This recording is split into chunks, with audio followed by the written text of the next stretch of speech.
आपके पास teaching number होना चाहिए नेसा का दिया। लेट्स से जिसने इंडिया से बीएड करी है तो वो जी। कोई भी क्लासेस को यहाँ पे पढ़ा सकता कोई भी ये को पढ़ा सकता है वो। है। हाँ। सो आई मेट चेरी जो ऑस्ट्रेलिया में यहाँ पे स्कूल टीचर है, तो आप कौन से ईयर के बच्चों को पढ़ाते हो मैं ईयर 2 के बच्चों को पढ़ाती हूँ। एंड आपको कितना टाइम हो गया इस लाइन में? Almost 4.5 years now. जब आप ऑस्ट्रेलिया आए यहाँ पे तो आपकी जर्नी कैसे स्टार्ट हुई एज अ टीचर? क्योंकि मैं इंडिया में टीचर थी तो मैं यहाँ पे भी पढ़ाना चाहती थी, तो मैंने Okay. प्राइवेट ट्यूशन से शुरू किया। लोगों के मैं घर जाके भी पढ़ाती थी और कुछ बच्चे मेरे घर आके भी पढ़ लेते थे।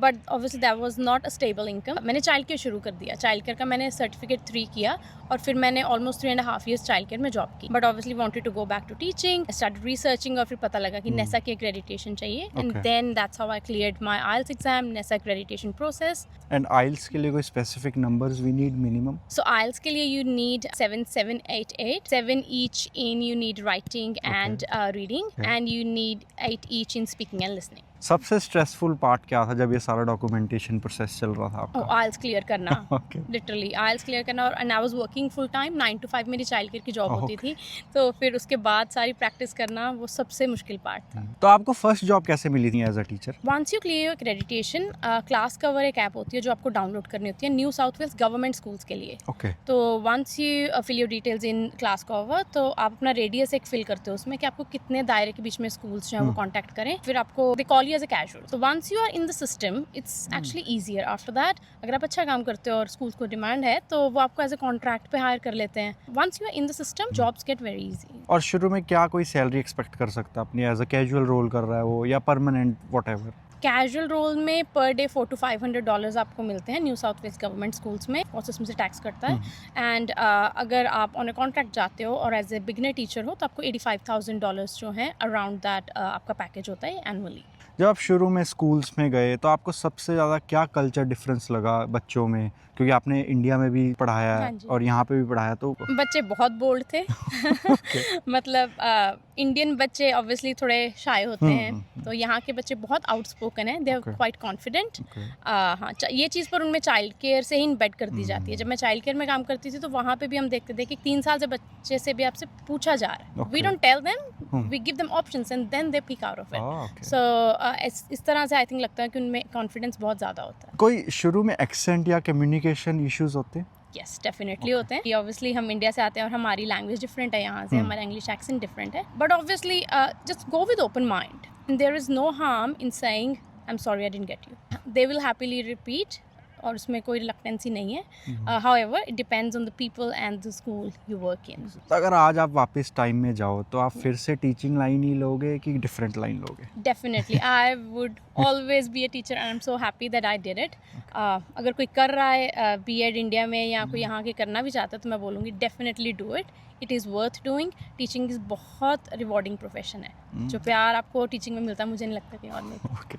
How is your day look like as a teacher? It's definitely not a 9 to 3 job, क्योंकि आप 8:30 का हमारा स्कूल शुरू होता है, 8:30 इन द मॉर्निंग। जनरली आपकी प्लेग्राउंड में ड्यूटी होती है और उसके बाद 9 बजे स्कूल लग जाता है। तो students come in the class, we start with our lessons around 10:45 they have the eating time. 15 minute उनको मिलते हैं खाना खाने को और 11 o'clock से 11:30 उनका प्ले टाइम होता है, जो कि लंच ब्रेक होती है उनके, वो खेलते हैं।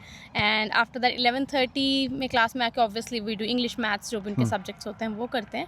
And 1:30 they have another break which is called as recess. Oh yeah. हाँ, रिसेस उनको वो होता है। तो 1:30 to 2 वो फिर वो बाहर जाके खेलते हैं और क्लासरूम्स को बंद कर दिया जाता है। अच्छा। और 2 से 3 फिर वापस आते हैं and we do our other subjects which is called as other KLA, science वगैरह और ऐसी जो लाइटर सब्जेक्ट्स हैं हम वो लास्ट आवर में करते हैं। And 3 o'clock kids go back home, but then the actual work starts. Okay. ऐसे लगता है कि टीचिंग तो हम करते ही हैं, जो उसके बाद का डॉक्यूमेंटेशन है ना वो ज़्यादा टाइम कंज्यूमिंग है अगर आप एक फुल टाइम रोल पे हो तो।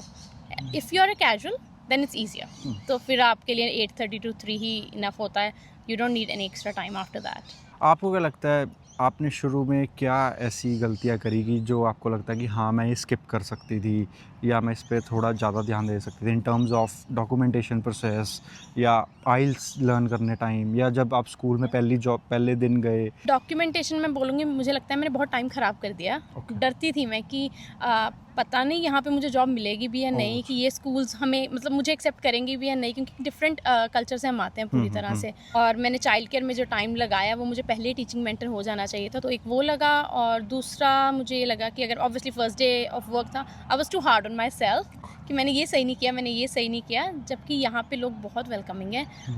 दे डोंट केयर दैट मच कि as long as you are going home safe, kids are going home safe, it's fine, so don't be too harsh on yourself.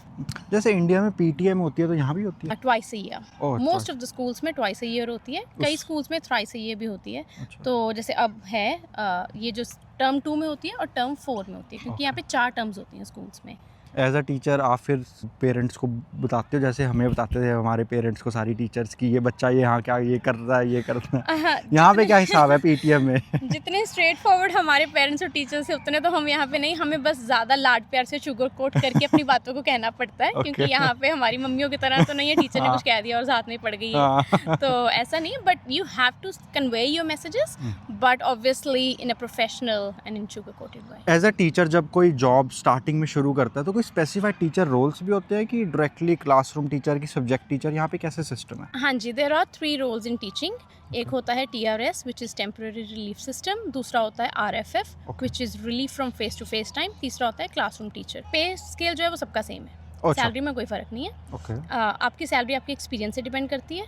और सो TRS सबसे इजी है कि आप आते हो स्कूल में और आपको जैसे स्कूल की ज़रूरत होती है वहाँ आपको प्लेस कर दिया जाता है। लेट्स से मैं सिक कॉल कर रही हूँ तो मेरी जगह पे एक एडजस्टमेंट टीचर जो हम इंडिया में बोलते थे वो आप एज ए वो काम करते हो TRS में। और RFF में आप हर वीक एक क्लास में जाते हो और उनका एक सब्जेक्ट पढ़ाते हो which is basically called as a subject teacher. हर टीचर को हफ्ते में 2 घंटे प्लानिंग टाइम मिलता है, तो आप फिर वो जो 2 घंटे हैं ना वो कवर करते हो उन क्लासेस में जाके, कि आज 2 घंटे मैं ईयर 1 में जा रही हूँ, 2 घंटे मैं ईयर 2 में जा रही हूँ, 2 घंटे ईयर 3 में जा रही हूँ, ऐसे। और क्लासरूम टीचर पूरा दिन आपके पास एक क्लास होती है and you are solely responsible for the whole class.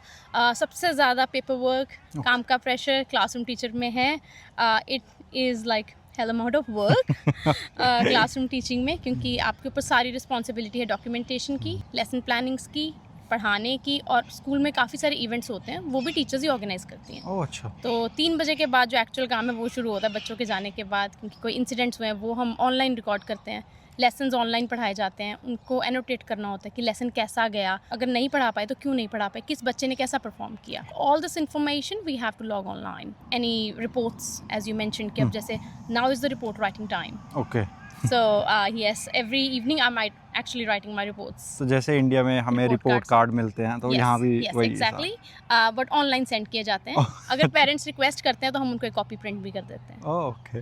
Most of the schools they do online. तो सारा कुछ पढ़ाना, पढ़ना, बुक्स नहीं है बच्चों के पास, सिर्फ नोटबुक्स हैं, उसमें हम स्कूल में ही रखते हैं उनकी। ओह अच्छा। तो सारे लेसन्स जो है वो ऑनलाइन ही है। इंटरेक्टिव गेम्स होती हैं हर लेसन में, so that kids could feel engaged in the lesson. ऐसा it's not like कि blackboard and just a teacher. 5 ऐसे डिफरेंस जो आपको लगता है कि इंडिया से और ऑस्ट्रेलिया में डिफरेंस है इन टर्म्स ऑफ क्लासरूम में जब आप पढ़ाते हो बच्चों को, और जो बच्चों के कम्युनिकेशन का मेथड है? First of all, kids are very confident and they get equal opportunity to have a say.